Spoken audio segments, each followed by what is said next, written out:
Right, so if you're one of those people who want a big old computer, but you also want reel-to-reel tape drives, well, there are a couple options out there you can get.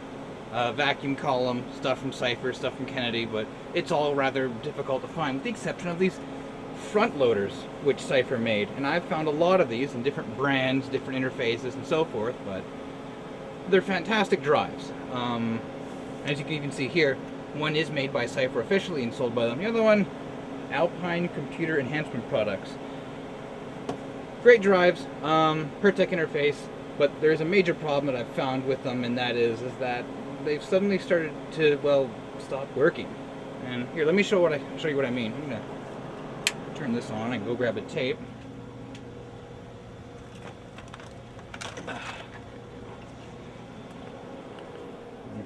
We'll move the right protect ring, or is that right enable ring, and it is ready. So give me a second here to tape out. It's really difficult to do this with only one hand. There we go. I'm just gonna let that fall on the floor. Oh, it fell over there. And before it starts completely unspooling on me. There we go.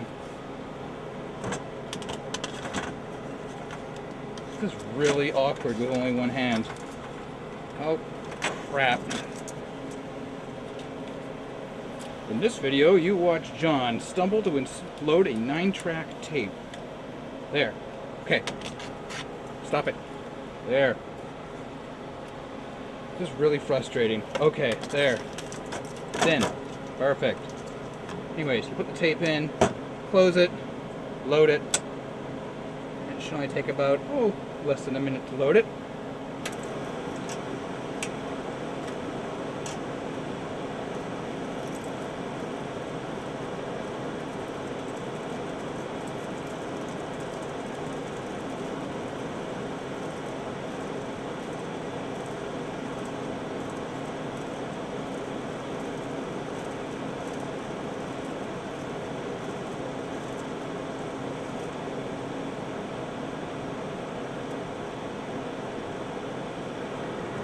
Doing?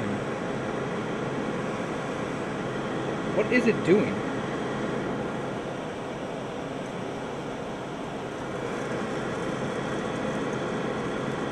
It still hasn't spooled it yet. It's just spinning that tape back and forth, but doing nothing. Oh, and it's giving me an error. And here we go. But I can't release the tape. What's going on here? So, turn it off, pull the drive out, and open the lid. And oh, what in the name of... okay, so none of the tape is actually spooled up at all. In fact, what the hell's going on here? Alright, now give me a minute here to just spool this back up and I'll get right back to you.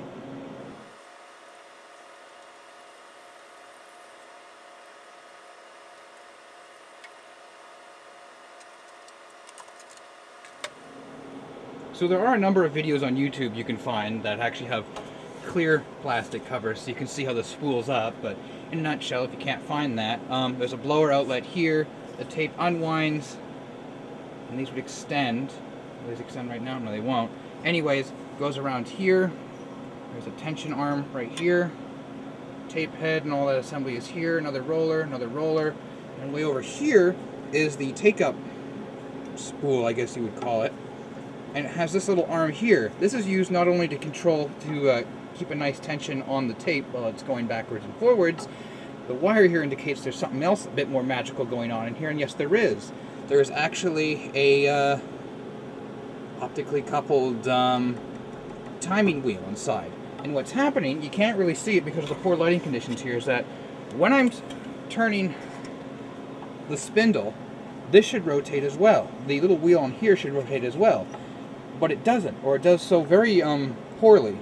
It's not like it's slipping, it's just like if you roll it with your finger, it's just really sticky. And that's the problem I've been finding with these tape drives quite often, is that whatever's used to lubricate the bearing inside here has gummed up after, when was this made? October 30th, 1987, like just over about 30 years time now, and the tape drives don't work at all. In fact, this one here worked twice when I got it, and then it started doing that, and that was the end of it. So we have to remove this to clean it and service it, but to do that, we don't take out this screw, or this screw yet. We have to remove the whole assembly. So we're going to do that now. It's also good ethics if you are currently attached to a running machine. Once you start going inside the tape drive itself, I strongly recommend... Oh, what did I just do there? Oh, right. Also make sure this little plastic arm doesn't get stuck. Shoot. Again, one-handed thing. There we go. This is on an online machine right now. It's best to start taking the machine offline itself, so, and make sure there's no one also connected to it.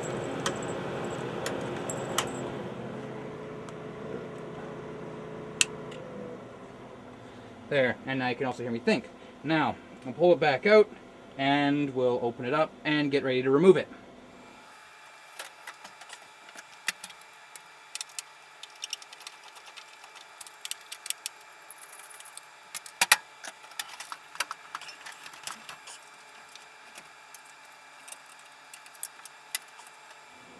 Now the first thing I'm going to do here is I need to locate the cable that comes out of it, and it's this gray cable here with the Molex connector. This is not a power connector that you would expect on a computer, and this is also very difficult to unplug with one hand. There we go. But yeah, we'll unplug that first.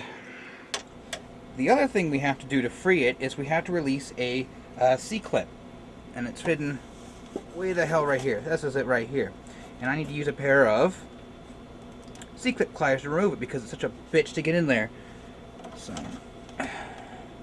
there is no guides. I just gotta put it in, expand it, pull it out.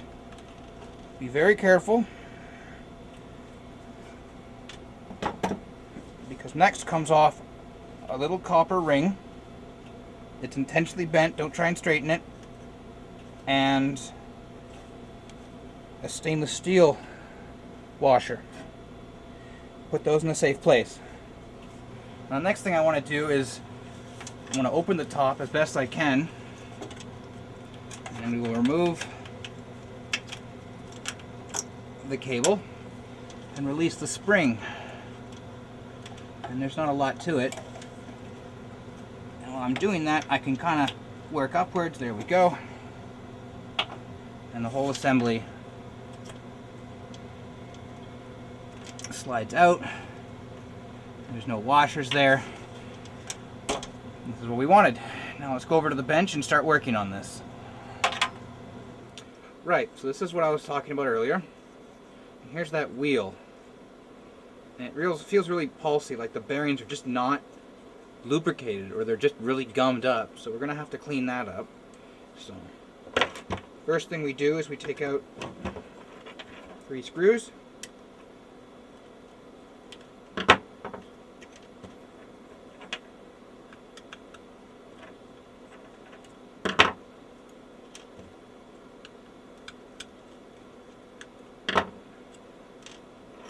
and that makes this plastic piece come out.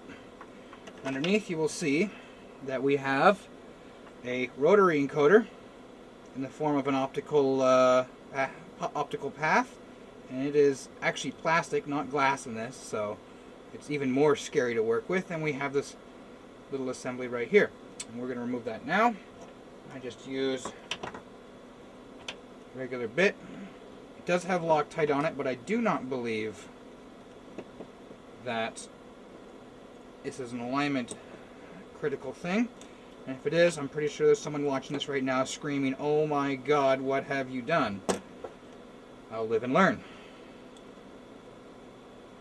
There we go. Take that out.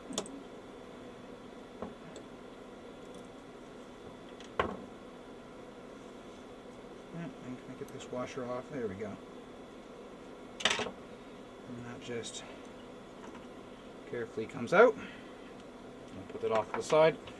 Now, to get this off is really difficult. There's a screw here, or a slot right here for a screwdriver here, and there's a screw over here. This screw is a pain in the ass to remove. I couldn't get it out. So, taking a regular flathead screwdriver, I'm just simply giving it a good twist to break the Loctite. There we go. And what you'll find is that this is now spinning as well when I put the screwdriver in, because it's now loosened up that much. So I will take a cross-headed, I don't know the names of these screwdrivers. If you do, I'm sorry. But I'll put that in a vise. I will drop the arm onto it. And there it is. And then just... okay, the screw is not properly viced in. There we go.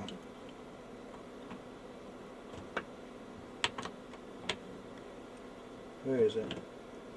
There it is.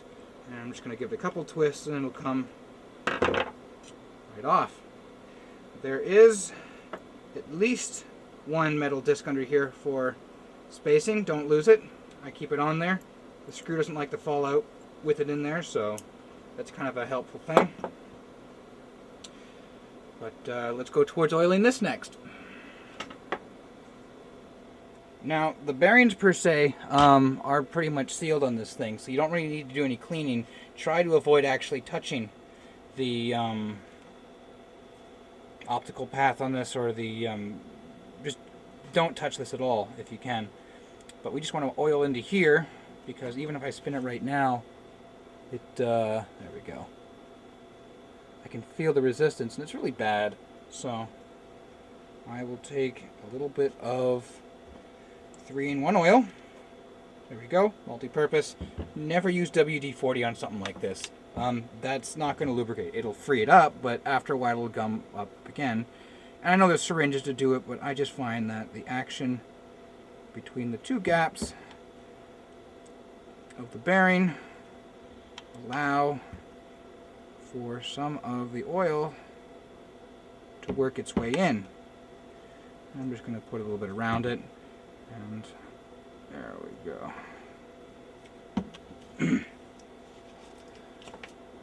And I'll go with a Q-tip and clean off any oil that has dripped onto the top. And I'm going to leave that for about 10-15 minutes here or so, and that'll actually maybe twist it a couple of times in the meantime, but it'll free up whatever grease is in there, and it'll lubricate it, and it should be pretty nice in a couple of minutes. It also doesn't hurt to put a little bit of oil through the top as well, just to work it through that portion as well. And let's quickly go in there. That's all I need, just a couple of drops. Any excess will work its way out. We'll clean it up once we're done. Okay, so it's been about 10 minutes now, and I've oiled both sides up and spun it around a couple of times. There we go. And it is ready to be reinstalled now. So at this point here also, it's worth going over with maybe a little bit of paper towel or something like that. Just clean off any excess oil. There we go. It's early. And if you do get a little bit onto the encoding path, you can very carefully just give it a clean. I don't want anything to stick on there too long, because I don't know how the oils will affect the pigments that make up the lines on this. And if we lose those, well, we're screwed. Okay, but yeah, let's put it back together.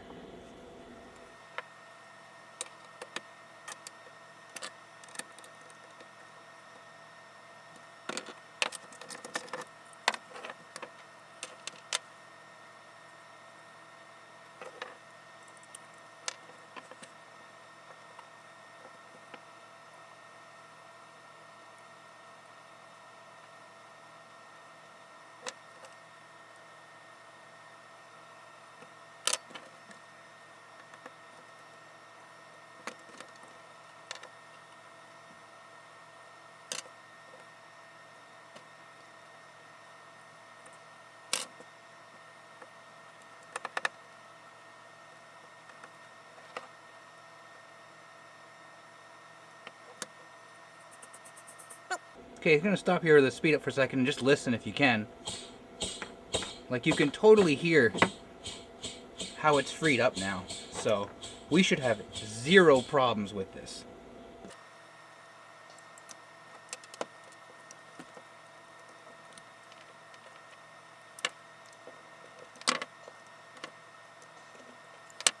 And there we have it. Now let's reinstall this back into the tape drive.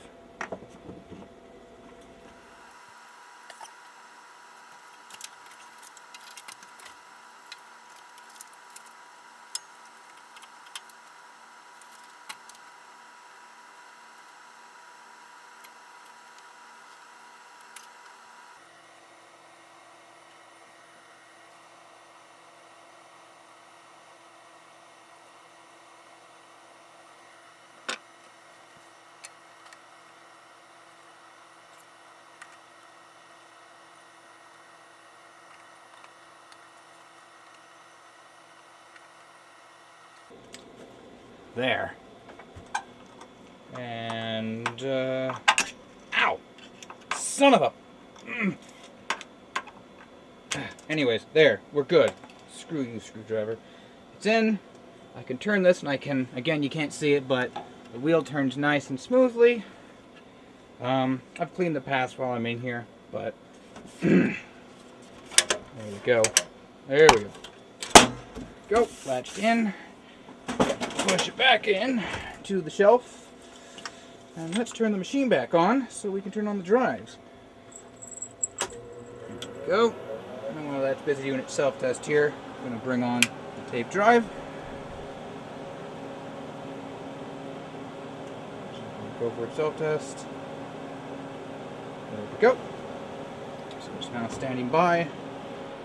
Go and grab my tape. Where did I put my tape? Right, put my tape right here. I'm just gonna, there's the end of it. Feed that in. Close the door. Where's my right protect ring? Where is my right protect ring? I think I left it on the tape. Hold on a second here. I don't want to ruin any good tapes. Nope, it's not on there. Okay, I've lost it. Well, either way, no ringy, no righty. So put that in there. And let's see if it works.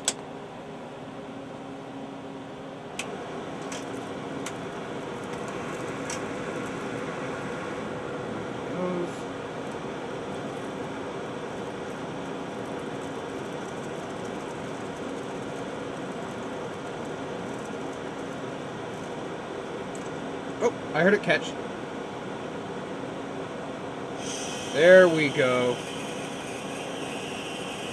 That spindle bearing tongue's a little bit iffy, but it'll probably work better with age or with time. And there we go, loaded, and good, we can go online. So we're all good. And that's the main problem that I've found with these tape drives, is just quite simply that wheel gums up. And it makes them look like they're just totally wonky. It'll drive you crazy until you clean that up. But yeah, after 30 years of just about no maintenance, that's not too bad. Thank you for watching.